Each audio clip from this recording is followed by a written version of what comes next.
Estou perdido na selva pela quarta vez. O bom é que eu estou com meus chinelinhos agora.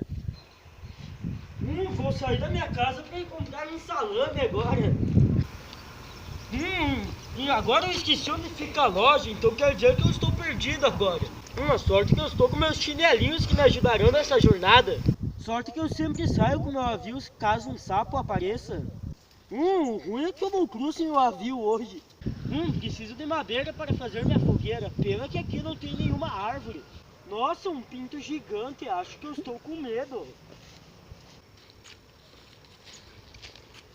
Nossa, achei minha casa, então até mais. Aprovado.